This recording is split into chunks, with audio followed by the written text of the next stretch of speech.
Hi friends, ಎಲ್ಲರಿಗೂ ನಮಸ್ಕಾರ. ಸ್ಪರ್ಧಾ ಕರ್ನಾಟಕ ಯೂಟ್ಯೂಬ್ ಚಾನಲ್ಗೆ ಪ್ರೀತಿಯ ಸ್ವಾಗತ. ಡಿಯರ್ ಫ್ರೆಂಡ್ಸ್, 2024 ಮತ್ತು 2025ರಲ್ಲಿ ತುಂಬ ಸುದ್ದಿಯಲ್ಲಿದ್ದಂಥ ವಿಚಾರ ಯಾವುದು ಅಂದರೆ ಬೀಟ್ ಫಾರೆಸ್ಟರ್ ಎಕ್ಸಾಮ್. ಇದೇ 27/2025ರಂದು ನಡೆದಂಥ ಬೀಟ್ ಫಾರೆಸ್ಟರ್ ಎಕ್ಸಾಮಲ್ಲಿ ಸುಮಾರು ಇತಿಹಾಸದ 10 ಪ್ರಶ್ನೆಗಳು ಬಂದಿದೆ. ಆ ಪ್ರಶ್ನೆಗಳಿಗೆ ಒಂದು ಕೀ ಉತ್ತರ ಮತ್ತು ವಿಶ್ಲೇಷಣೆಯನ್ನು ನೋಡೋಣ. ಹಾಗಾದರೆ ನಮ್ಮ ಸ್ಪರ್ಧಾ ಕರ್ನಾಟಕ ಅಕಾಡೆಮಿಯಲ್ಲಿ ಬೀಟ್ ಫಾರೆಸ್ಟರ್ ಕಂಪ್ಲೀಟ್ ಕೋರ್ಸ್ ಮತ್ತು ಹಾಗೆ ಈ ಮ್ಯಾಥಮೆಟಿಕ್ಸ್ ಕೋರ್ಸ್ಗಳ ಬಗ್ಗೆ ಆನ್ಲೈನ್ ಕ್ಲಾಸಸ್ಸನ್ನು ಮಾಡಿದ್ವಿ. ನಾವು ಮಾಡಿರ್ತಕ್ಕಂಥ ಕ್ಲಾಸ್ಗಳಲ್ಲಿ ಆಲ್ಮೋಸ್ಟ್ ಹೆಚ್ಚು ಪ್ರಶ್ನೆಗಳು ಬಂದಿದೆ. ಇತಿಹಾಸದಲ್ಲಿ 10ಕ್ಕೆ 10 ಪ್ರಶ್ನೆಗಳು ಸಹ ನಾನು ಏನು ಕ್ಲಾಸ್ ಮಾಡಿ with chapter wise class with question analysis ಮಾಡಿದ್ದೆ. ಅದರಲ್ಲೇ ಸಹ 10 ಪ್ರಶ್ನೆಗಳಿಗೆ ಉತ್ತರ ಇದೆ ಅಂತಕ್ಕಂಥದ್ದು. ಯಾರು ಆ ವಿಡಿಯೋಗಳನ್ನು ಚೆನ್ನಾಗಿ ನೋಡಿ ಕ್ವಶನ್ ಅನಾಲಿಸಿಸ್ ನೋಡಿದ್ದೀರಾ, ಅದರಲ್ಲಿ ನಿಮಗೆ ವಿಶೇಷವಾಗಿ ಈ ಎಲ್ಲ ಡೈರೆಕ್ಟ್ ಕ್ವಶನ್ಸ್ಗಳು ಮತ್ತು ತುಂಬ ಸಿಂಪಲ್ಲಾಗಿ ಪ್ರಶ್ನೆಗಳನ್ನು ಕೇಳಿದ್ದಾರೆ. KPSC ಮತ್ತು UPSCಗೆ ಹೋಲಿಸಿದರೆ ಈಸಿ ಆದಂಥ ಪ್ರಶ್ನೆಗಳಿದೆ. ಬಟ್ ಎಕ್ಸಾಮಲ್ಲಿ ನೀವು ಎಷ್ಟು ಮಟ್ಟಿಗೆ ಅಟೆಂಡ್ ಮಾಡಿರ್ತೀರ ಅನ್ನೋದು ಮುಖ್ಯ. ನೋಡಿ, ನಮಗೆ ಈ ಒಂದು ಪ್ರೀ ಹಿಸ್ಟ್ರಿ ಆದಮೇಲೆ ಸಿಂಧು ಸಿವಿಲೈಜೇಷನ್ ಬರುತ್ತೆ. ಈ ಹರಪ್ಪ ನಾಗರಿಕತೆ the world first city civilisation ಅಂತ ಕರಿತೀವಿ. ಈ ಹರಪ್ಪ ನಾಗರಿಕತೆ ಸೇರಿದ ಗ್ರೇಟ್ ಬಾತ್, ಈ ಮಹಾಸ್ನಾನದ ಕೊಳ ಏನಿದೆ, ದ ಗ್ರೇಟ್ ಬಾತ್ ಮಹಾಸ್ನಾನದ ಕೊಳ ಕಂಡು ಬರ್ತಕ್ಕಂಥದ್ದು ಎಲ್ಲಿ ಅಂತಕ್ಕಂಥ ಪ್ರಶ್ನೆ ಕೇಳಿದ್ದಾರೆ. ನಿಮಗೆಲ್ಲ ಇದು ರಿಪೀಟ್ ಆಗಿರ್ತಕ್ಕಂಥ ಪ್ರಶ್ನೆ ಎಲ್ಲಿ ಅಂದರೆ ಈ ಪಾಕಿಸ್ತಾನದ ಮೊಹೆಂಜೊದರೋ ಅತ್ಯಂತ ದೊಡ್ಡ ನಗರ ಈ ಹರಪ್ಪ ಸಿವಿಲೈಜೇಷನಲ್ಲಿ. ನಿಮಗೆ ಕಾಲಿಬಂಗನ್ ಅಂತಕ್ಕಂಥದ್ದು ರಾಜಸ್ಥಾನದಲ್ಲಿದೆ, ಇಲ್ಲಿ ಕಪ್ಪು ಬಳೆಗೆ ಹೆಸರಾದಂಥದ್ದು. ಹಾಗೆ ರೂಪರ್ ಅಂತಕ್ಕಂಥದ್ದು ಇದು ಪಂಜಾಬಲ್ಲಿದೆ, ಇಲ್ಲಿ ಶವಗಳು ಸಿಕ್ಕಿರ್ತಕ್ಕಂಥದ್ದು. ದ ಫಸ್ಟ್ ಸಿಟಿ ಎಕ್ಸ್ಕ್ಯಾವೇಷನ್ ಆಗಿರ್ತಕ್ಕಂಥದ್ದು ಹರಪ್ಪ ಅಂತಕ್ಕಂಥದ್ದು ಗೊತ್ತಿರಬೇಕು. ಹಾಗಾದರೆ ಈ ಹರಪ್ಪ ನಾಗರಿಕತೆಗೆ ಸಂಬಂಧಿಸಿದಂಥ ಗ್ರೇಟ್ ಬಾತ್ ನೋಡಿ, ಯಾರು ನಮ್ಮ ಏನ್ಷಂಟ್ ಹಿಸ್ಟ್ರಿಯಲ್ಲಿರ್ತಕ್ಕಂಥ ಕೆಲವು ಮಾಹಿತಿಯನ್ನು ನೋಡಿದ್ದೀರಾ. ನಾನು ಮಾಡಿರ್ತಕ್ಕಂಥ ಕ್ಲಾಸಲ್ಲಿ 1922 R.D. ಬ್ಯಾನರ್ಜಿ ಅವರು ಸಹ ಪಾಕಿಸ್ತಾನದ ಸಿಂಧ್ನ ಒಂದು ಪ್ರಾಂತ್ಯದಲ್ಲಿ ಕರ್ನಲ್ ಜಿಲ್ಲೆಯಲ್ಲಿ ಇದನ್ನು ಏನು ಮಾಡಿದರು, ಪತ್ತೆ ಹಚ್ಚಿದ್ರು. ಮೊಹೆಂಜೊದರೋ ಅಂದರೆ ಮಡಿದವರ ದಿಬ್ಬ ಅಂತ ಹೇಳಿದೆ, ಮೌಂಡ್ ಆಫ್ ದ ಡೈಡ್ ಅಂತ. ಇದು ಸಿಂಧೂ ನದಿ ದಂಡದಲ್ಲಿದೆ. ಹಾಗೆ ದ ಗ್ರೇಟ್ ಬಾತ್ ಅಂದರೆ ಮಹಾಸ್ನಾನದ ಕೊಳಗಳು ಇದೆ. 1925ರಲ್ಲಿ ಸರ್ ಜಾನ್ ಮಾರ್ಷಲ್ ಅಂತಕ್ಕಂಥವರು ಇದನ್ನು ಎಕ್ಸ್ಕ್ಯಾವೇಷನ್ ಮಾಡಿದರು. ನಮ್ಮ ಮೊಬೈಲ್ ಆ್ಯಪಲ್ಲಿ ಮಾಡಿರ್ತಕ್ಕಂಥ ಒಂದು ಕ್ಲಾಸ್ ಸ್ಲೈಡ್ಗಳನ್ನು ನಾನು ಹಾಕ್ಕೊಂಡಿದ್ದೀನಿ. ಇಲ್ಲಿ ಕಾಲೇಜ್ ಕಟ್ಟಡಗಳಿದೆ, ನೃತ್ಯದ ಬಂದಿಯ ಸ್ತ್ರೀ ವಿಗ್ರಹ ಇದೆ, ಅದು ಲೋಹದಲ್ಲಿ ಕಂಚಿನ ವಿಗ್ರಹ ಕಂಡು ಬಂದಿರತಕ್ಕಂಥದ್ದು. ಹಾಗೆ ಬೆಕ್ಕಿನ ತಲೆಗಳಿರ್ಬೋದು, ಮುಂತಾದವುಗಳು ಮೊಹೆಂಜೊದರೋದಲ್ಲಿ ಕಂಡು ಬಂದಿದೆ. ಇದು ಒಂದು ಸ್ಲೈಡಲ್ಲಿ ನಾನು ಕೊಟ್ಟಿರ್ತಕ್ಕಂಥ ಎಕ್ಸ್ಪ್ಲನೇಷನಲ್ಲಿ ನೀವು ನೋಡ್ಬೋದು. ತುಂಬ ಈಸಿಯಾಗಿರ್ತಕ್ಕಂಥ ಪ್ರಶ್ನೆ. ಹಾಗೆ ಇದರ ಬಗ್ಗೆ ಇನ್ನೂ ಬೇರೆ ಬೇರೆ ವಿಧಾನದಲ್ಲಿ ಪ್ರಶ್ನೆಗಳು ಬರ್ಬೋದು. ಮುಂದಿನ ಎಕ್ಸಾಮ್ಗಳಿಗೋಸ್ಕರ ನೀವು ಇದನ್ನು ಸದುಪಯೋಗ ಪಡಿಸ್ಕೊಳ್ಳಿ. ನೆಕ್ಸ್ಟ್, ಈಗ ಮಾನವನು ಮೊದಲು ಬಳಸಿದ ಲೋಹ ಮೆಟಲ್ ಬಗ್ಗೆ ಕೇಳಿದ್ದಾನೆ, ಬಟ್ ಇಲ್ಲಿ ಚಿನ್ನ ಕೊಟ್ಟಿಲ್ಲ, ಕನ್ಫ್ಯೂಸ್ ಆಗುತ್ತೆ ಅಂತ. ತಾಮ್ರ, ಕಂಚು, ಬೆಳ್ಳಿ ಮತ್ತು ಹಿತ್ತಾಳೆ ಕೊಟ್ಟಿದ್ದಾನೆ. ನಮಗೆ ಗೋಲ್ಡ್, ಸಿಲ್ವರ್ ಮತ್ತು ಕಾಪರ್ ಬಗ್ಗೆ ಕನ್ಫ್ಯೂಸ್ ಇರ್ತಾ ಇತ್ತು. ಈಗ ಮಾನವ ಮೊದಲು ಈ ಆಯುಧಕ್ಕಾಗಿ ಬಳಸಿದಂತಹ ಲೋಹ ಯಾವುದು ಅಂದರೆ ತಾಮ್ರ ಸ್ನೇಹಿತರೆ. ಬಟ್ ಆದರೆ ಆಭರಣಕ್ಕಾಗಿ ಮಾನವ ಸಿಂಧು ಸಿವಿಲೈಜೇಷನ್ನಲ್ಲೇ ಹೆಚ್ಚು ಬಳಸ್ತಾ ಇದ್ದ ಯಾವುದು ಅಂದರೆ ಈ ಬಂಗಾರ ಅಂತಕ್ಕಂಥದ್ದು. ಹಾಗಾಗಿ ಬಂಗಾರ ಮತ್ತು ತಾಮ್ರ ಎರಡೂ ಕೊಟ್ಟರೆ ಕನ್ಫ್ಯೂಸ್ ಆಗುತ್ತೆ ಅನ್ನೋ ಉದ್ದೇಶದಿಂದ ತಾಮ್ರವನ್ನು ಕೊಟ್ಟಿದ್ದಾನೆ. ಹಾಗಾದರೆ ನಾನು ಈ ಒಂದು ಚಾಲ್ಕೊಲಿಥಿಕ್ ಏಜಲ್ಲಿ ತಾಮ್ರಯುಗದಲ್ಲಿ ಮಾತನಾಡುವಾಗ ಸಿಂಧು ನಾಗರಿಕತೆಯನ್ನು ತಾಮ್ರಯುಗದ ನಾಗರಿಕತೆ ಅಂತ ಕರೀತಾರೆ ಅಂತ ಹೇಳಿದ್ದೆ. ಅಂದರೆ 1800ರಿಂದ 1000 ಕ್ರಿಸ್ತಪೂರ್ವ ಅಥವಾ ಸಾಮಾನ್ಯ ಶಕದಲ್ಲಿ ಇತ್ತು. 1000ದಲ್ಲಿ ಕಬ್ಬಿಣ ಯುಗ ಸ್ಟಾರ್ಟ್ ಆಯಿತು ಅಂತ. ಮಾನವ ಮೊದಲು ಬಳಸಿದ ಲೋಹ ತಾಮ್ರ ಅಂತ ನಾನು ಕ್ಲಾಸ್ ಮಾಡಿದ್ದೆ. ಹಾಗೆ ಆಭರಣಕ್ಕಾಗಿ ಬಂಗಾರವನ್ನು ಬಳಸಲಾಯಿತು ಅಂತಕ್ಕಂಥದ್ದು ಮುಖ್ಯ ಕೃಷಿ ಮತ್ತು ಗ್ರಾಮವಾಸ ಪ್ರಾರಂಭವಾಯಿತು. ಇಲ್ಲಿ ಖಡ್ಗ, ಮೀನು, ಬರ್ಚಿಗಳನ್ನು ಬಳಸ್ತಾ ಇದ್ದರು. ತಾಮ್ರಯುಗ ಎಂದು ಸಿಂಧು ನಾಗರಿಕತೆಯನ್ನು ಏನಂತ ಕರಿತಾ ಇದ್ದರು, ತಾಮ್ರ ನಾಗರಿಕತೆ ಅಂತ ಕರಿತಾ ಇದ್ದರು. ಇಲ್ಲಿ ಏನು ಕೃಷಿಗಾಗಿ ಆಯುಧಗಳನ್ನು ಅಥವಾ ಕೃಷಿಗಾಗಿ ಏನೆಲ್ಲ ಬಳಸ್ತಾ ಇದ್ರು ಅಂತಕ್ಕಂಥದ್ದನ್ನು ನಾವು ನೋಡ್ತಾ ಹೋಗ್ಬೋದು. ಹಾಗಾದರೆ ಇಲ್ಲಿ ಈ ಒಂದು ಎರಡನೇ ಪ್ರಶ್ನೆಗೆ ನಮಗೆ ಸರಿಯಾದ ಉತ್ತರ ತಾಮ್ರ ಅಂತ ಗೊತ್ತಾಯಿತು ಸ್ನೇಹಿತರೆ. ಹಾಗಾದರೆ ಕರ್ನಾಟಕದಲ್ಲಿರ್ತಕ್ಕಂಥ ಅಶೋಕನ ಒಂದು ಏನು ಎಕ್ಸ್ಕ್ಯಾವೇಷನ್ಗೆ ಸಂಬಂಧಿಸಿದಂಥ ಸಂಶೋಧನೆಗೆ ಕಲಬುರಗಿ, ಮೈಸೂರು, ಯಾದಗಿರಿ, ಚಿತ್ರದುರ್ಗದ ಈ ಒಂದು ಬ್ರಹ್ಮಗಿರಿ ಇರ್ಬೋದು, ಜಟಿಂಗ ರಾಮೇಶ್ವರ ಇರ್ಬೋದು, ರಾಯಚೂರಿನ ಮಸ್ಕಿ ಇರ್ಬೋದು, ಯಾದಗಿರಿಯಲ್ಲಿರ್ತಕ್ಕಂಥ ಪ್ಲೇಸ್ಗಳಿರ್ಬೋದು, ಬಳ್ಳಾರಿಯ ಈ ಒಂದು ಏನು ಪ್ಲೇಸ್ಗಳು ಸಂಗನಕಲ್ಲು ಇವೆಲ್ಲ ಇರ್ಬೋದು.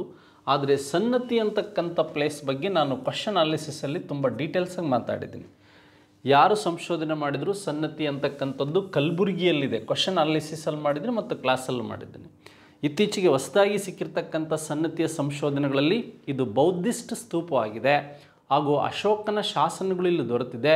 ಇದು ಕಲಬುರಗಿ ಜಿಲ್ಲೆಯಲ್ಲಿದೆ ಅಂತಕ್ಕಂಥದ್ದು ಸಹ ತುಂಬ ಸಲ ಹೇಳಿದ್ದೀನಿ. ಸನ್ನತಿ ಇರ್ಬೋದು, ನಿಟ್ಟೂರು ಇರ್ಬೋದು, ಸಂಗನಕಲ್ಲಿರ್ಬೋದು, ಬ್ರಹ್ಮಗಿರಿ ಇರ್ಬೋದು, ಇವೆಲ್ಲ ಪ್ಲೇಸ್ಗಳ ಬಗ್ಗೆಯೂ ಸಹ ನಾನು ಫ್ರೀ ಹಿಸ್ಟ್ರಿಯಲ್ಲಿ ಮತ್ತು ಮೌರ್ಯ ಡೈನೆಸ್ಟಿಯಲ್ಲಿ ವಿಶೇಷವಾಗಿ ಮಾತಾಡಿದ್ದೀನಿ. ಮಾನವ ಮೊದಲು ಸಾಕು ಪ್ರಾಣಿ ನಾಯಿಯಾಗಿತ್ತು, ಗೋಧಿ ಬಳಕೆ ಆಯಿತು. ಮುಖ್ಯ ನೆಲೆಗಳಲ್ಲಿ ಹದಿಗನೆಲ್ಲೂರು, ಹಾದಿನೆಲ್ಲೂರು ಇರ್ಬೋದು. ಹಾಗೆ ಕಲಬುರ್ಗಿಯ ಒಂದು ಸನ್ನತಿ ಅಂತಕ್ಕಂಥದ್ದು ಸಹ ನಿಮಗೆ ಹಳೆ ಶಿಲಾಯುಗದಲ್ಲಿ ಮಾನವ ಏನಲ್ಲಿ ತಟ್ಟಿ ನರಸೀಪುರ ಇರ್ಬೋದು, ಮಸ್ಕಿ ಇರ್ಬೋದು, ರಾಯಚೂರು ದೋಹಾ ಪ್ರದೇಶಗಳಿರ್ಬೋದು, ಇಲ್ಲಿ ಈ ಅವಶೇಷಗಳು ಸಿಕ್ಕಿರೋದ್ರ ಬಗ್ಗೆ ಕ್ಲಾಸ್ ಮಾಡಿದ್ದೀನಿ. ಕಲಬುರ್ಗಿ ಸನ್ನತಿ ಅಂತಕ್ಕಂಥ ಕ್ಲಾಸನ್ನು ಸಹ ನಾನು ನಿಮಗೆ ಮೊಬೈಲ್ ಆ್ಯಪಲ್ಲಿ ಮಾಡಿಕೊಟ್ಟಿದ್ದೀನಿ. ಅದನ್ನು ಯಾರು ಅಷ್ಟೇ ಲಿಮಿಟಾಗಿ, ಯಾಕೆಂದರೆ ಹಿಸ್ಟ್ರಿ ಅಂದರೆ ತುಂಬ ಇರುತ್ತೆ, ಅದರಲ್ಲಿ ನೀವು ಲಿಮಿಟ್ ಮಾಡಿ ಇತಿಹಾಸ ಅಂತ ಸುಮಾರು 10-20 ಬುಕ್ಸ್ ಓದೋದಕ್ಕಿಂತ ನಾವೇನು ನೋಟ್ಸ್ ಕೊಟ್ಟಿರ್ತೀವಿ, ಕ್ಲಾಸ್ ಮಾಡಿರ್ತೀವಿ, ಆ ಕ್ಲಾಸನ್ನೇ 10 ಬಾರಿ ಓದಿ ನೀವು ಪ್ರಶ್ನೆಗಳು ತಪ್ಪಿಲ್ದಂಗೆ ಮಾಡಿ ಬಂದರೆ ಯು ಗೆಟ್ ಸಕ್ಸಸ್. ಎಸ್, 3ನೇ ಪ್ರಶ್ನೆಗೆ ನಿಮಗೆ ಸರಿಯಾದ ಉತ್ತರ ಕಲಬುರ್ಗಿ ಅಂತ. ನೆಕ್ಸ್ಟ್ ಹಾಗಾದರೆ 4ನೇ ಪ್ರಶ್ನೆ, ಬುದ್ಧನ ಜೀವನದಲ್ಲಿ ಈ ಕೆಳಗಿನ ಘಟನೆಗಳು ಮತ್ತು ಅವು ನಡೆದ ಸ್ಥಳಗಳನ್ನು ಹೊಂದಿಸಿ ಬರೆಯಿರಿ ಅಂತಿದೆ. ಜನ್ಮಸ್ಥಳ ಇದೆ, ಹಾಗೆ ಜ್ಞಾನೋದಯವಾದ ಸ್ಥಳ ಇದೆ, ಮೊದಲ ಧರ್ಮಬೋಧನೆ ಇದೆ. ನಿಮಗೆ ಇವನು ಲುಂಬಿನಿಯಲ್ಲಿ ಜನಿಸಿದ್ದು ನೇಪಾಳ, ಬಿಹಾರದ ಗಯಾದಲ್ಲಿ ಈತ ಏನು ಜ್ಞಾನೋದಯ ಆಗಿದ್ದು, ಸಾರನಾಥದಲ್ಲಿ ಇವರು ಏನು ವಿಶೇಷವಾಗಿ ತಮ್ಮ ಬೋಧನೆಯನ್ನು ಪಾಳಿ ಭಾಷೆಯಲ್ಲಿ ಮಾಡಿದ್ದು. ಹೇಗೆ 2 ಇಲ್ಲಿದೆ, ಜನ್ಮಸ್ಥಳ ನೇಪಾಳದ ಲುಂಬಿನಿ, ರುಮಿಂದೈ ಶಾಸನ ಹೇಳುತ್ತೆ, ಅಶೋಕ ಅಲ್ಲಿ ಶಾಸನ ಕೆತ್ತಿಸ್ತಾನೆ. ಹಾಗೆ ಜ್ಞಾನೋದಯದ ಸ್ಥಳ ಅಂತಕ್ಕಂಥದ್ದು ಈ ಬೋಧಿ ವೃಕ್ಷ ಅಂತಕ್ಕಂಥದ್ದೇನಿದೆ. ಹಾಗೆ ಈತನ ಮೊದಲ ಬೋಧನೆ ಉತ್ತರ ಪ್ರದೇಶದ ಸಾರನಾಥ ಅಂತಕ್ಕಂಥದ್ದೇನಿದೆ, ಇದ್ರ ಬಗ್ಗೆ ನಿಮಗೆ ಮಾಹಿತಿ ಇರಲಿ. ಎಸ್, ಹಾಗಾದರೆ ಗೌತಮ ಬುದ್ಧನ ಒಂದು ವಿಷಯಗಳು ಬೋಧನೆಗಳಿಗೆ ಸಂಬಂಧಿಸಿದಂತೆ ನಾವೀಗಾಗಲೇ ಸುಮಾರು ವಿಷಯಗಳನ್ನು ಕುರಿತು ಮಾತಾಡಿದೆ. ಗೌತಮ ಬುದ್ಧನ 563ರಲ್ಲಿ ಈತ ಎಲ್ಲಿ ಜನಿಸ್ತ ಅಂತಕ್ಕಂಥದ್ದು ಲೈಟ್ ಆಫ್ ಏಷ್ಯಾ ಅಂತಕ್ಕಂಥದ್ದು ಇರ್ಬೋದು. ವೈಶಾಖ ಶುದ್ಧ ಪೂರ್ಣಿಮೆಯ ದಿನ ಈ ನೇಪಾಳದ ಗಡಿ ಭಾಗದಲ್ಲಿರ್ತಕ್ಕಂಥ ಲುಂಬಿನಿ ವನದಲ್ಲಿ ಈತ ಜನಿಸ್ತ ಅಂತ ಬರೆಸಿದ್ದೆ. ಲುಂಬಿನಿ ವನದಲ್ಲಿ ಈತ ಜನಿಸಿದ್ದ ಅಂತ. ಹಾಗೆ ವೈಶಾಖ ಶುದ್ಧ ಪೂರ್ಣಿಮೆ ಅಥವಾ ಇವನ 4 ಘಟನೆಗಳಲ್ಲಿ 3 ಘಟನೆಗಳು ಈ ವೈಶಾಖ ಶುದ್ಧ ಪೂರ್ಣಿಮೆಯ ದಿನ ನಡೆದಿದ್ದು ಅಂತಕ್ಕಂಥದ್ದು ನೋಡಿರಬೇಕು. ಈಗ ಲುಂಬಿನಿ ವನ ಎಲ್ಲಿದೆ ಅಂತ ಗೊತ್ತಾಯಿತು. ಸಿದ್ಧಾರ್ಥನ ಮೊದಲ ಒಂದು ಬೋಧನೆ ಇಲ್ಲಾಯಿತು ಅಂತಕ್ಕಂಥದ್ದು ಬಹಳ ಮುಖ್ಯ. ನೋಡಿ, ಇಲ್ಲಿ ಬುದ್ಧಗಯ ಅಂತಕ್ಕಂಥ ಉರವೇಲು ಅರಣ್ಯದಲ್ಲಿ ಇವನು ಸುಜಾತನಿಂದ ಏನು ಮಾಡ್ತಾನೆ, ಪ್ರಸಾದವನ್ನು ಸ್ವೀಕರಿಸಿ ಶುದ್ಧ ಪೂರ್ಣಿಮೆ ದಿನ ಇವನು ಬೋಧಿ ವೃಕ್ಷದ ಕೆಳಗಡೆ ಏನಾಯಿತು ಅಂತಕ್ಕಂಥದ್ದು, ಶಾಕ್ಯ ಕುಲಕ್ಕೆ ಶಾಕ್ಯ ಮುನಿಯಾಗಿದ್ದು, ಇವೆಲ್ಲ ಕಾನ್ಸೆಪ್ಟ್ಗಳ ಬಗ್ಗೆಯೂ ಸಹ ನಾನು ಮಾತಾಡಿದ್ದೀನಿ. ನೆಕ್ಸ್ಟ್ ಅದಾದಮೇಲೆ ಗೌತಮ ಬುದ್ಧನ ಮೊದಲ ಟೀಚಿಂಗ್ಸ್ ಸಾರನಾಥ ಏನಿದೆ ಅದು ಜಿಂಕೆ ವನದಲ್ಲಿ ಪಾಳಿ ಭಾಷೆಯಲ್ಲಿ ಈತ ಏನು ಟೀಚ್ ಮಾಡ್ದ ಅಂತಕ್ಕಂಥದ್ದು ಸಹ ನಾನು ಹೇಳಿದ್ದೆ. ಇದನ್ನು ಸಿಂಪಲ್ಲಾಗಿ ನಾವು ಕೊಟ್ಟಂಥ ವಿಡಿಯೋ ಕ್ವಶನ್ ಅನಾಲಿಸಿಸ್ ನೋಡಿದರೂ ಸಹ ಗಮನದಲ್ಲಿ ಇಟ್ಕೋಬೇಕು. ಬಟ್ಟು ಏನ್ಷಿಯಂಟ್ ಹಿಸ್ಟ್ರಿ ಜಾಸ್ತಿ ಕೇಳಿದ್ದಾನೆ, ಕರ್ನಾಟಕದಲ್ಲಿ ಒಂದು ಹೊಯ್ಸಳರ ಬಗ್ಗೆ ಮಾತ್ರ ಕೇಳಿದ್ದಾನೆ. ನೆಕ್ಸ್ಟ್ ನಿಮಗೆ ಕೆಳಗಿನ ಯಾವ ರಾಜವಂಶಗಳು ಬಂದರು ಪಟ್ಟಣವಾಗಿ ಕಾವೇರಿ ಪಟ್ಟಣಂ, ಈ ತಮಿಳುನಾಡಿನ ಕಾವೇರಿ ಪಟ್ಟಣಂನೊಂದಿಗೆ ಸಂಬಂಧವನ್ನು ಹೊಂದಿದೆ ಅಂತ ಗೊತ್ತಾಗುತ್ತೆ. ಗುಪ್ತರ ಅಲ್ಲ ಅಂತ ಗೊತ್ತಾಗುತ್ತೆ. ಆದರೆ ಇವು 3ರಲ್ಲಿ ಯಾವುದು ಅಂತ ಕನ್ಫ್ಯೂಸ್ ಆಗುತ್ತೆ. ಫಸ್ಟು ಚೋಳರು ರೀಕನ್ಸ್ಟ್ರಕ್ಷನ್ ಆರಂಭದಲ್ಲಿ ಈ ಸಂಗಮ್ ಸಾಹಿತ್ಯವನ್ನು ಏನು ಅಥವಾ ಇಂಪ್ರೂವ್ಮೆಂಟ್ ಮಾಡಿದವರು ಯಾರು ಅಂದರೆ ಚೋಳರು, ಚೇರರು, ಪಾಂಡ್ಯರು ಅಂತ ಕರಿತೀವಿ. ಈ ಇಂಪ್ರೂವ್ಮೆಂಟಲ್ಲಿ ಈ ಚೋಳರು ಏನು ಮಾಡ್ತಾರೆ, ಈ ಕಾವೇರಿ ಪಟ್ಟಣಂನ ಒಂದು ವ್ಯಾಪಾರ ಕೇಂದ್ರವಾಗಿ ಬಿಸ್ನೆಸ್ ಸೈಟಾಗಿ ನೋಡ್ಕೊಳ್ತಾರೆ. ನೋಡಿ, ಫಸ್ಟು ಈ ಅಂದರೆ ವಿಜಯಾಳ ಚೋಳನಿಗಿಂತ ಮುಂಚೆ ಕರಿಕಾಲ ಚೋಳನ ಕಾಲದಲ್ಲಿ ಚೋಳ ಸಾಮ್ರಾಜ್ಯ ಸ್ಟಾರ್ಟ್ ಆಗಿದ್ದು. ಉರೈಯೂರು, ಹುಲಿ, ಪ್ರಥಮ ದೊರೆ ಇಳೆಯಾಳ್ ಚೋಳ ಅಂತಕ್ಕಂಥವನು ಕರಿಕಾಳನ ಚೋಳ ಕಾಲದಲ್ಲಿ ಆದಂಥದ್ದು. ಈತ ಕಾವೇರಿ ನದಿಗೆ ಶ್ರೀರಂಗಂ ಎಂಬಲ್ಲಿ ಅಣೆಕಟ್ಟೆ ಕಟ್ಟಿಸಿದ್ದು ಮತ್ತು ಕಾವೇರಿ ಪಟ್ಟಣಂನ ಕೆತ್ತಿಸ್ತವನು ಸ್ಥಾಪನೆ ಮಾಡಿದಂಥವನು ಯಾರು ಅಂದರೆ ಈ ನಿರ್ಮಾಣ ಮಾಡಿದಂಥವನೇ. ಇದು ಒಂದು ಇಂಡಸ್ಟ್ರಿಯಲ್ ಕೈಗಾರಿಕಾ ಕೇಂದ್ರ ಅಂತಕ್ಕಂಥದ್ದು. ಕಾವೇರಿ ಪಟ್ಟಣಂಗೆ ಇರ್ತಕ್ಕಂಥ ಇನ್ನೊಂದು ಹೆಸರು ಪೊಹರ ಅಂತಕ್ಕಂಥದ್ದು.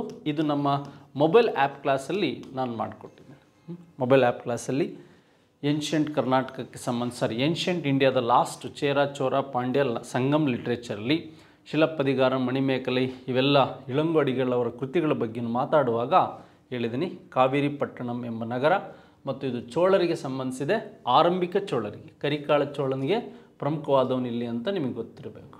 ನೆಕ್ಸ್ಟ್ ಅದಾದಮೇಲೆ ಒಬ್ಬ ಐರಿಷ್ ಮಹಿಳೆ ಭಾರತಕ್ಕೆ ಬಂದು ಹಿಂದೂ ಧರ್ಮ, ಸಂಸ್ಕೃತಿ ಮತ್ತು ಸ್ವತಂತ್ರ ಹೋರಾಟದಲ್ಲಿ ಹೇಗೆಲ್ಲ ತೊಡಗಿದ್ರು ಅಂತಕ್ಕಂಥದ್ದು ನಿಮಗೆ ಗೊತ್ತಿದೆ.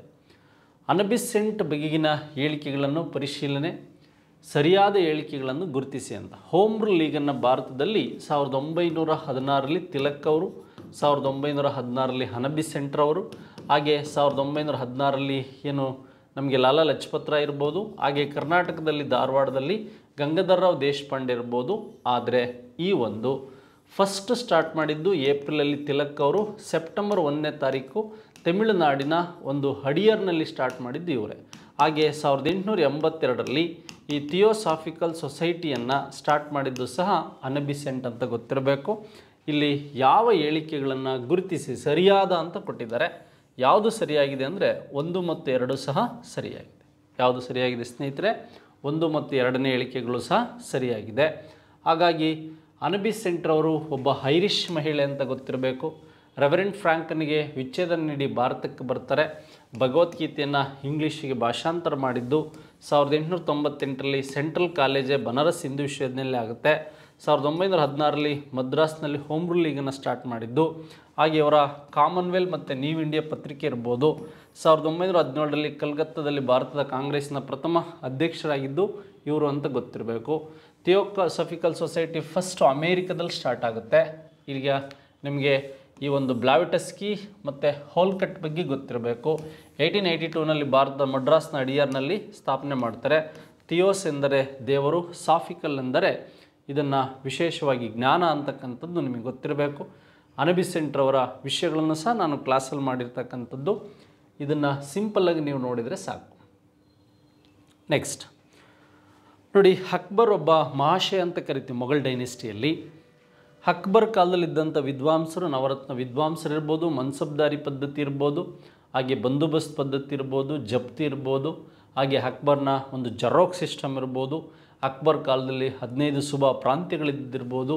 ಹಾಗೆ ಅಕ್ಬರ್ ಮಹಾಶಯನ ಕೆಲವು ವಿಷಯಗಳು, ಅಕ್ಬರ್ ಮತ್ತು ಜೋಧಾಬಾಯಿ ಹಿಂದೂ ರಾಣಿಯ ಮಗನೇ ಜಹಾಂಗೀರ್ ಅಂತಕ್ಕಂಥದ್ದು, ಅಕ್ಬರ್ ಮೇವಾಡ ಗೆಲ್ಲಕ್ಕಾಗಲಿಲ್ಲ, ಇವೆಲ್ಲ ವಿಷಯಗಳ ಬಗ್ಗೆ ಮಾತಾಡಿದೆ.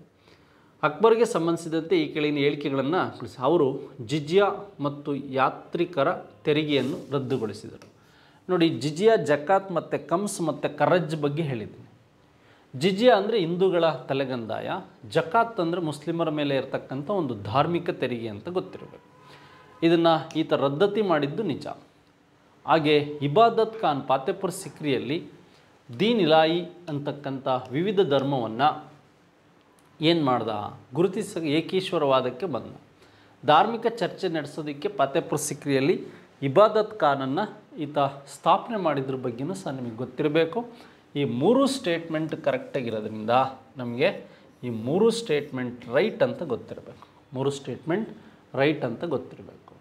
ನೋಡಿ, ಅಕ್ಬರ್ನ ಧಾರ್ಮಿಕ ನೀತಿ ಫಸ್ಟ್ ಲೈನೇ ಇಬಾದತ್ ಖಾನ್ ಎಂಬ ಹೊಸ ಧರ್ಮವನ್ನು ರಚಿಸಿ ದೀನ್ ಇಲಾಯಿ ಅಂತ ಕರೆಸ್ತಾನೆ. ಫತೇಪುರ್ ಸಿಕ್ರಿ ಅಂದರೆ ಇಬಾದತ್ ಖಾನ್ ಮಹಲ್ನಲ್ಲಿ ಈ ಧರ್ಮ ಸ್ಥಾಪನೆ ಆಗುತ್ತೆ. ಇದೊಂದು ಪ್ರೇಯರ್ ಹಾಲ್ ಇಬಾದತ್ ಖಾನ್ ಅಂತ ಗೊತ್ತಿರೋ, ಬುಲಂದ್ ದರ್ವಾಜ್ ಇರೋದಿಲ್ಲ. ಹಾಗಾಗಿ ದೀನ್ ಇಲಾಯಿ ಧರ್ಮದಲ್ಲಿ ಏಕೈಕ ಹಿಂದೂ ಒಬ್ಬ ವ್ಯಕ್ತಿ ಇದ್ದಾರೆ ಅಂದರೆ ಬೀರ್ಬಲ್ ಅಂತ ಇರಬೇಕು. ಹಾಗೆ ದೀನ್ ಇಲಾಯಿ ಏಕೀಶ್ವರವಾದದ ಬಗ್ಗೆ ಹೇಳುತ್ತೆ. ಯಾವುದು? ಎಲ್ಲರೂ ಒಬ್ಬನೇ, ಅಂದರೆ ದೇವರು ಒಬ್ಬನೇ ಎಂದು ತಿಳಿಸುತ್ತದೆ. ದೇವರು ಒಬ್ಬನೇ, ಅವನು ಎಲ್ಲರ ತಂದೆ ಅಂತಕ್ಕಂಥದ್ದು. ನೋಡಿ, ಇಲ್ಲಿ ಇದು ಏಕೀಶ್ವರವಾದ, ಇಬಾದತ್ ಮತ್ತು ಜಿಜಿಯಾ ತಲೆಗಂದಾಯ ರದ್ದತಿಯಾಗಿದ್ರ ಬಗ್ಗೆ ನೋಡೋಣ. 1563ರಲ್ಲಿ ಹಿಂದೂಗಳ ತಲೆಗಂದಾಯ ಜಿಜಿಯಾ ರದ್ದತಿಯಾಗುತ್ತೆ.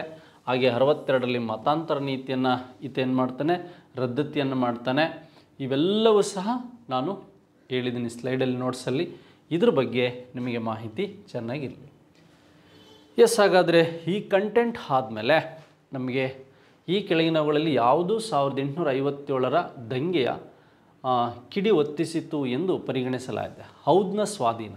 ನೋಡಿ, ಪ್ರಥಮ ಸ್ವತಂತ್ರ ಸಂಗ್ರಾಮ ಫಸ್ಟ್ ನಿಮಗೆ ಸ್ಟಾರ್ಟ್ ಆಗಿದ್ದು ಮೀರತ್ ಅಂತ ಓದ್ತೀರಾ. ಆದರೆ ಹೆಚ್ಚು ಜನ ಸೈನಿಕರಿದ್ದದ್ದು ಯಾವುದು ಅಂದರೆ ಈ ಬ್ರಾಹ್ಮಣ ಸೈನಿಕರು ಹೆಚ್ಚಿದ್ದೆಲ್ಲಿ ಅಂದರೆ ಉತ್ತರ ಪ್ರದೇಶದ ಹೌದ್ನಲ್ಲಿ.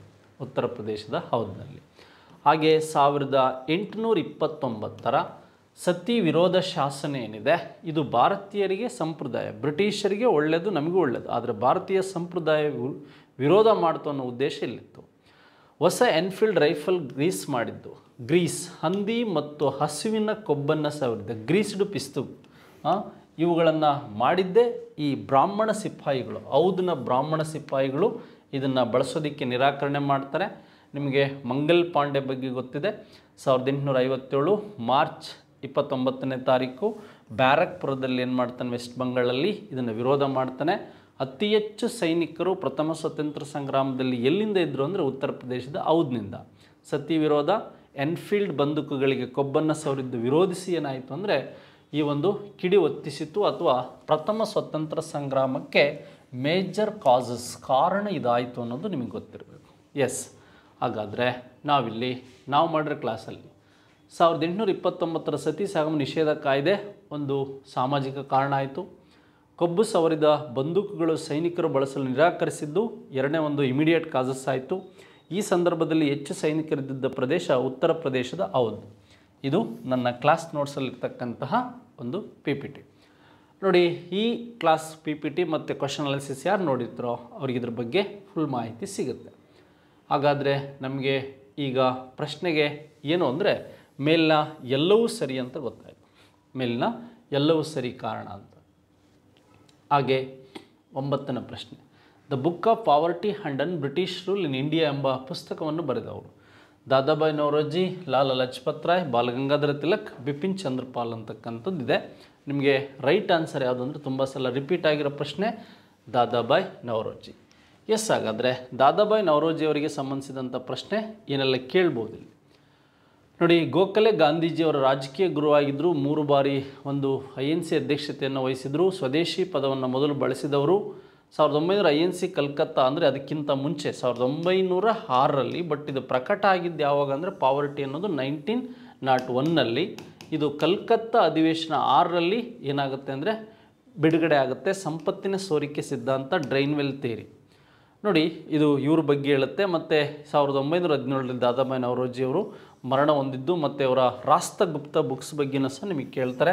ರಾಷ್ಟ್ರಗುಪ್ತ, ಜ್ಞಾನಸಾರ, ಧರ್ಮ ಮಾರ್ಗದರ್ಶಿ, ಸತ್ಯವಾದಿ ಇವೆಲ್ಲ ಇವರ ಪ್ರಮುಖ ಪತ್ರಿಕೆಗಳ ಬಗ್ಗೆ ಗೊತ್ತಿರಬೇಕು. ರಾಷ್ಟ್ರಗುಪ್ತ ಇತ್ತೀಚೆಗೆ ಕ್ವಶನ್ಸ್ ಬಂದಿರೋದು. 1901ರಲ್ಲಿ ಪ್ರಕಟ, 1906ರ ಕಲ್ಕತ್ತಾ ಅಧಿವೇಶನದಲ್ಲಿ ಡ್ರೈನ್ವೆಲ್ ಥಿಯರಿ ಏನಾಗುತ್ತೆ ಇದನ್ನು ಪಬ್ಲಿಷ್ ಮಾಡ್ತಾರೆ, ಅನೌನ್ಸ್ ಮಾಡ್ತಾರೆ. ಇದ್ರ ಬಗ್ಗೆ ಮಾಹಿತಿಯನ್ನು ಜನಗಳಿಗೆ ನೀಡ್ತಾರೆ. ಬೇಲೂರಿನ ಚೆನ್ನಕೇಶವ ದೇವಾಲಯ ವಾಸ್ತುಶಿಲ್ಪ ಶೈಲಿಯು ಉದಾಹರಣೆಯಾಗಿದೆ. ಹೊಯ್ಸಳ, ವಿಜಯನಗರ, ನಾಗರ ಮತ್ತು ಸೋಲಂಕಿ. ನಾಗರ ಅಂದರೆ ಗೊತ್ತಿದೆ ನಿಮಗೆ, ಹಾಗೆ ಹೊಯ್ಸಳ ಅಂದರೆ ಗೊತ್ತಿದೆ. ನಾಗರ ಹಾವಿನ ಉತ್ತರದ ಆಕಾರದಲ್ಲಿರ್ತಕ್ಕಂಥದ್ದು ನಾಗರ ಶೈಲಿ. ಈ ಸ್ಟಾರ್ ಆಕಾರದಲ್ಲಿರ್ತಕ್ಕಂಥದ್ದು ಯಾವುದು ಅಂದರೆ ಇದು ದ್ರಾವಿಡ ಶೈಲಿ. ಈ ಹೊಯ್ಸಳ ಕಲೆಗೆ ಸಂಬಂಧಿಸಿದಂಥ ಪ್ರಶ್ನೆ ಏನಿದೆ ಇದು ಮುಖ್ಯ ನೋಡಿ. ಹೊಯ್ಸಳ ಕಲೆ ಅಂದರೆ ನಕ್ಷತ್ರದ ಆಕಾರದ ತಳಪಾಯ, ವಿಶಾಲವಾದ ನವರಂಗ, ಪಿರಾಮಿಡಿನ ಆಕಾರದ ಶಿಖರ, 1ರಿಂದ ಅಂದರೆ 5 ಗರ್ಭಗುಡಿ ಮತ್ತು 5ರಿಂದ 6 ಅಡಿ ಜಗಲಿಗಳ ಮೇಲೆ, ಜಗಲಿಗಳ ಮೇಲೆ ಏನಾಗುತ್ತೆ ದೇವಸ್ಥಾನಗಳು ನಿರ್ಣಯ ಆಗುತ್ತೆ ಅಥವಾ ನಿರ್ಮಾಣ ಆಗುತ್ತೆ.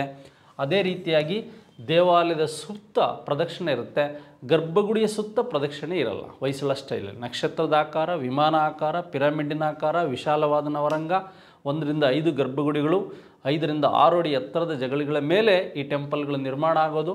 ಮತ್ತು ಇವಕ್ಕೆ ಸಂಬಂಧಿಸಿದಂಥ ಕಾನ್ಸೆಪ್ಟ್ಗಳು ಸಹ ನಿಮಗೆ ಗೊತ್ತಿರಲಿ. 10 ಪ್ರಶ್ನೆಗಳು ನಾವು ಮಾಡಿರ್ತಕ್ಕಂಥ ಕ್ಲಾಸಸ್ಸಲ್ಲಿ ಬಂದಿದೆ ಅಂತಕ್ಕಂಥದ್ದು ಎಸ್. ಹಾಗಾಗಿ ಮುಂದಿನ ದಿನಗಳಲ್ಲಿ ಹೆಚ್ಚಾಗಿ ನಮ್ಮ ಯೂಟ್ಯೂಬ್ ಚಾನಲನ್ನು ನೋಡಿ ಮತ್ತು ಕ್ವಶನ್ ಅನಾಲಿಸಿಸನ್ನು ನೋಡಿ ನಮ್ಮ ಯೂಟ್ಯೂಬ್ ಚಾನಲ್ಗೆ ಸಬ್ಸ್ಕ್ರೈಬ್ ಆಗಿ. ಹಾಗೆ ಆನ್ಲೈನ್ ಕೋರ್ಸ್ಗಳು ನಮ್ಮಲ್ಲಿ ಈಗಾಗಲೇ KSPSIಗೆ ಮತ್ತು GPSTR, HSTR, TET and then PSI ಮತ್ತು ನಿಮಗೆ ಬೀಟ್ ಫಾರೆಸ್ಟರ್, ಲ್ಯಾಂಡ್ ಸರ್ವೇಯರ್ ಇವೆಲ್ಲ ಕೋರ್ಸ್ಗಳಿಗೂ ಸಹ ಆನ್ಲೈನ್ ಕ್ಲಾಸಸ್ಗಳು ಅವೈಲೇಬಲ್ ಇದೆ. ಅದು ರೆಕಾರ್ಡೆಡ್ ಇರುತ್ತೆ. ನೀವು ಸ್ಪರ್ಧಾ ಕರ್ನಾಟಕ ಅಕಾಡೆಮಿ ಅಂತ ಪ್ಲೇಸ್ಟೋರಲ್ಲಿ ಹೋಗಿ ಡೌನ್ಲೋಡ್ ಮಾಡಿಕೊಂಡ್ರೆ ಅದರಲ್ಲಿ ನಿಮಗೆ ಆ್ಯಪ್ ಓಪನ್ ಆಗುತ್ತೆ. ಆ ಆ್ಯಪಲ್ಲಿ ನಿಮಗೆ ಅಮೌಂಟ್ ಮುಖಾಂತರ ಅಥವಾ ಪೇಯ್ಡ್ ವರ್ಷನಲ್ಲಿ ನಿಮಗೇನಾಗುತ್ತೆ ಕ್ಲಾಸಸ್ಗಳು ಸಿಗುತ್ತೆ. ಎಸ್, ಎಲ್ಲರಿಗೂ ಒಳ್ಳೆ ರಿಸಲ್ಟ್ ಬರಲಿ, ಶುಭವಾಗಲಿ ಅಂತ ಹೇಳ್ತೀವಿ. ಕ್ಲಾಸ್ ಮುಗಿಸ್ತಾ ಇದ್ದೀನಿ. Thank you very much, one and all.